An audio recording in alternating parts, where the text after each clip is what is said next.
Saca esa rodilla suya primero. Pero sin prisa. Mete, Carlos, mete, ve metiendo, ve metiendo. Vas a hacer su cabeza primero. Súbete más. Vale. Venga, venga, venga. Ahí, ahora, métela, métela ahora. Levántate, Carlos. Métela ahora.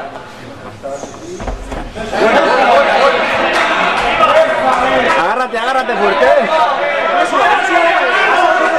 Levántate, Carlos. La pierna por encima de su cabeza. Arriba. Ahora, la pierna por encima de la cabeza. Tira la espalda al suelo. Pierna por encima de su cabeza. Tira fuerte. Pega, Marcos. Marcos, pega, cojones. Levántalo, Carlos. Voltea lo que tú puedes. Que pesa poco, hostia.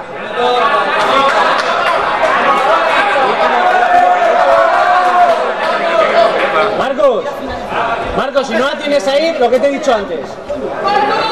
Marcos, rodilla al estómago si no la tienes, va. Busca la media guardia. Ahí está, ahí está.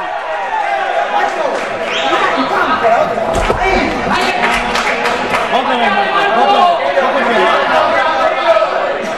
Venga, Marcos, otra vez. Otra vez, Marcos.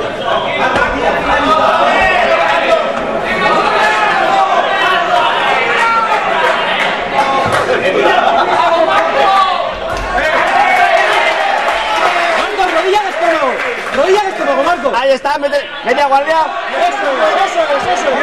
Otra vez. Rodilla al estómago otra vez. Golpea la cara, Carlos, golpea. Al otro lado. ¡Tiempo! Marcos, tira que... Por el otro lado, por el otro. ¿Cómo que hay tiempo? El tiempo lo dirá él, coño.